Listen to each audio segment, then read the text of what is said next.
Bạn chẳng xem video mới ní cứ nhông nâng bằng hai vì rồi biếtផ្ទៀងផ្ទាត់លេខទូរស័ព្ទជាមួយនឹង DG Super App ដែលគេកំពុងតែល្បីហ្នឹងបាទ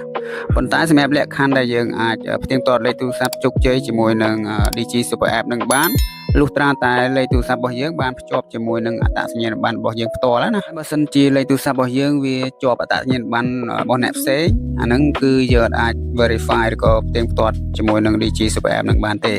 អញ្ចឹងមុននឹងធ្វើការផ្ទៀងផ្ទាត់ជាមួយ app ហ្នឹងគឺយើងត្រូវឆែកមើលលេខយើងថាតើភ្ជាប់អត្តសញ្ញាណប័ណ្ណពីណាគេជាប់អត្តសញ្ញាណប័ណ្ណយើងឬក៏អត្តសញ្ញាណប័ណ្ណរបស់គេដែលជាប់មកស្រាប់បាទអញ្ចឹងយើងចុចកន្លែងខលទូរស័ព្ទមកហើយយើងចុចផ្កាយ1202ត្រង់ជ្រូករួចចុចបញ្ជូនបាទអូខេអញ្ចឹងកន្លែងនេះយើងកលេចមើលឈ្មោះកន្លែងនេះមកបាទឈ្មោះយើងឬក៏មិនមែនហើយកន្លែងនេះវាបង្ហាញកតុយលេខអត្តសញ្ញាណប័ណ្ណរបស់យើងណាបាទបើសិនជាទៀងទាត់មើលកតុយលេខ4ខ្ទង់កន្លែងនេះវាត្រូវជាមួយនឹងលេខអត្តសញ្ញាណប័ណ្ណរបស់យើងហើយអាហ្នឹងបានន័យថាលេខរបស់យើងហ្នឹងវាបានភ្ជាប់ជាមួយនឹងអត្តសញ្ញាណប័ណ្ណរបស់យើងហើយពីមុនមកណាបាទអូខេអញ្ចឹងយើងមើលតែប៉ុណ្ណឹងទៅគឺយើងដឹងហើយបាទអូខេយើងចុចអូខេមកឥឡូវយើងមកដឹងពីរបៀបផ្ទៀងផ្ទាត់ជាមួយនឹង DG Super App ទាំងអស់គ្នាចឹងបងប្អូនចូលមកក្នុង Play Store មកបើសិនជាអត់ទាន់មាន app DG Super App ហ្នឹងទេបាទយើងចូល Play Store ហើយយើងចុចកន្លែង search សម្រាប់ iPhone យើងចូល App Store មកបាទតោះពីចុចកន្លែង search ហើយយើងចុចប្រអប់ search ខាងលើហើយយើងសរសេរមកសរសេរខ្មែរក៏បានដែរដាក់ DG មក DG មកវាចេញហើយបាទអញ្ចឹង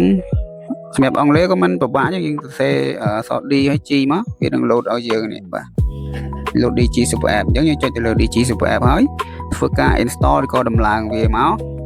បន្ទាប់ពីដំឡើងរួចបងប្អូនចុចបើក app DG ហ្នឹងមកអូខេបន្តមកទៀតបងប្អូនចុចកន្លែង SIM verify បាទចុចកន្លែង SIM verify ហ្នឹងមកដល់កន្លែងនេះគេឲ្យយើងជ្រើសរើសគណនីធនាគារណាមួយដែលយើងកំពុងតែប្រើឬក៏គណនីធនាគារដែលយើងកំពុងមានណាបាទហើយបើសិនជាយើងមានគ្រប់គណនីធនាគារទាំងអស់យើងគ្រាន់តែជ្រើសគណនីណាមួយមកឲ្យតែភ្ជាប់ជាមួយនឹងលេខទូរស័ព្ទរបស់យើងដែលចង់ផ្ទៀងផ្ទាត់ហ្នឹងណាបាទអញ្ចឹងយើងជ្រើសរើសមួយមកសម្រាប់ខ្ញុំជ្រើសយកធនាគារ Exilda អូខេបាទអញ្ចឹងមកដល់កន្លែងនេះខ្ញុំថតអេក្រង់អត់ជាប់ទេវាអាចចេញពណ៌ខ្មៅឬក៏ល្ងិតអញ្ចឹងណាប៉ុន្តែដល់កន្លែងនេះយើងត្រូវវាយលេខកូដសម្ងាត់នៃគណនីធនាគាររបស់យើងបើ Exilda វា6ខ្ទង់ណាលេខកូដបើ ABA វិញអីតែ4ខ្ទង់ទេអញ្ចឹងយើងវាយតាមនឹងមកតាមគណនីធនាគារដែលយើងបានជ្រើសរើសអូខេអញ្ចឹងខ្ញុំវាយលេខកូដសម្ងាត់6ខ្ទង់នៃ Exilda របស់ខ្ញុំសិនបន្តមកទៀតមកដល់ត្រង់ចំណុចនេះវានឹងបង្ហាញពីព័ត៌មានផ្ទាល់ខ្លួនរបស់យើងដូចជាឈ្មោះថ្ងៃខែឆ្នាំកំណើតភេទអាសយដ្ឋានលេខទូរស័ព្ទលេខអត្តសញ្ញាណប័ណ្ណហើយនឹងថ្ងៃផុតកំណត់នៃសុពលភាពអត្តសញ្ញាណប័ណ្ណរបស់យើងអញ្ចឹងកន្លែងហ្នឹងគេសួរថាតើយើងយល់ព្រមផ្ដល់សិទ្ធិឲ្យ DG Super App ហ្នឹងមានសិទ្ធិយកព័ត៌មានផ្ទាល់ខ្លួនរបស់យើងហ្នឹងទៅចុះបញ្ជីបានឬក៏អត់អញ្ចឹងកន្លែងនេះយើងគ្រាន់តែចុចពាក្យថាបញ្ជាក់មកវាអត់មានបញ្ហាទេអានេះជាកម្មវិធីរបស់រដ្ឋអញ្ចឹងវាអត់មានបញ្ហាអីទេវាអត់មានចូលទៅដល់ប្រព័ន្ធធនាគាររបស់យើងអីទេ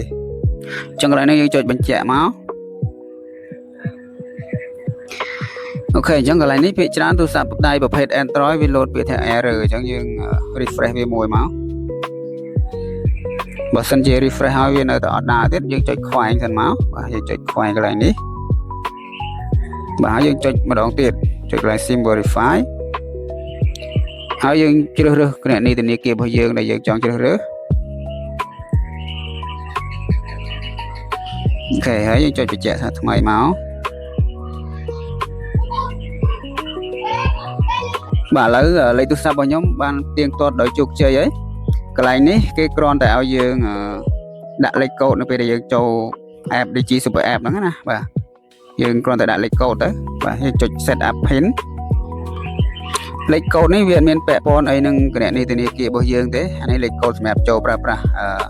DG Super App ទេអញ្ចឹងយើងដាក់អីដាក់ទៅបាទឲ្យតែស្រួលចាំប៉ុន្តែយើងគួរតែជៀសវាងលេខការ៉េលេខថ្ងៃខែឆ្នាំកំណើតឬក៏លេខគូលេខរៀងអីចឹងណាយើងគួរតែដាក់លេខអីផ្សេងវិញទៅយើងអាចដាក់លេខកូដ PIN ហ្នឹងដូចទៅនឹងលេខកូដនៃគណនីធនាគាររបស់យើងក៏បានដែរកុំឲ្យយើងពិបាកចាំបាទឥឡូវខ្ញុំសូមដាក់លេខកូដរបស់ខ្ញុំសិន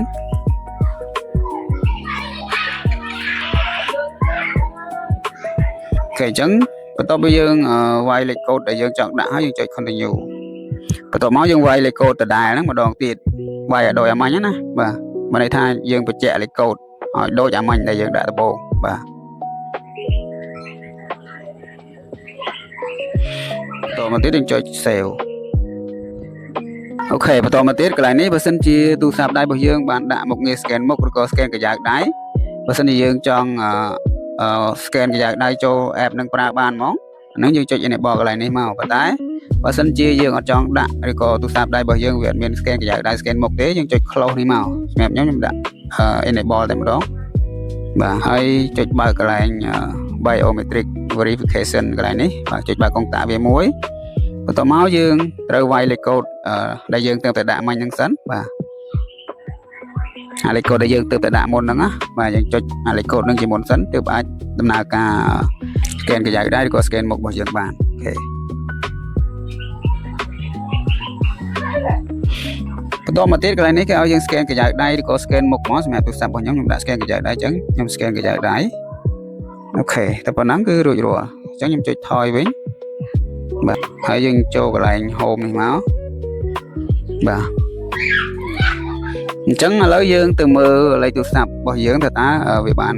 ផ្ទៀងផ្ទាត់ឬក៏ verify ជាមួយនឹងគណនីធនាគារហើយនៅបាទអញ្ចឹងយើងចុចកន្លែង sim verify អូខេកន្លែងនេះយើងចាំមានបន្តិចទៅ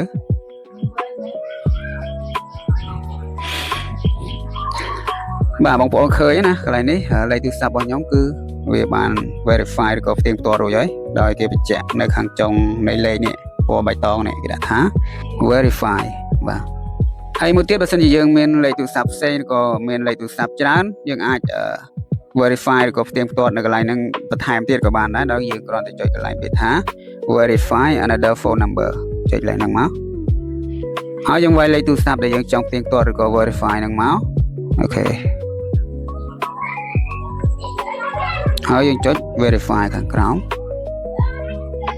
អូខេបន្តមកទៀតយើងរងចាំសារ SMS ដែលគេផ្ញើលេខកូដ OTP មកឲ្យយើងណានេះបាទអញ្ចឹងយើងយកលេខកូដ OTP 6ខ្ទង់ហ្នឹងយកមកបំពេញនៅក្នុងប្រអប់ខាងក្រោមមកអូខេអញ្ចឹងលេខរបស់ខ្ញុំគឺ735818យើងចុចទៅលើប្រអប់ហ្នឹងមក73 5818អូខេបន្ទាប់ពីយើងបំពេញហើយវានឹងចូលដោយស្វ័យប្រវត្តិមកដល់កន្លែងនេះតែម្ដងបាទតែប៉ុណ្ណឹងគឺរួចរាល់ហើយអញ្ចឹងយើងចុចដានខាងក្រោមនេះបាទហើយវានឹង direct មកក្នុង Telegram chatbot ណាបាទវា direct ចូលមកកន្លែងនេះដោយសារតែវាចង់ឲ្យយើង subscribe ទៅលើ chatbot នាំសាររបស់ក្រសួងណាតែបើសិនជាយើងអត់ចង់ subscribe ទេយើងថយមកវិញមកបាទយើងចូលមកកន្លែង Digi Super App របស់យើងវិញមកតែប៉ុណ្ណឹងរួចរាល់ហើយបាទអញ្ចឹងលេខទូរស័ព្ទដែលខ្ញុំទើបផ្ទៀងផ្ទាត់ឬក៏ verify មិញគឺនេះបាទវា load ពណ៌បៃតងដូចគ្នាបងប្អូនឃើញណាអូខេអញ្ចឹងសម្រាប់វីដេអូរបស់ខ្ញុំថ្ងៃនេះគឺមានប៉ុណ្ណឹងបាទអរគុណ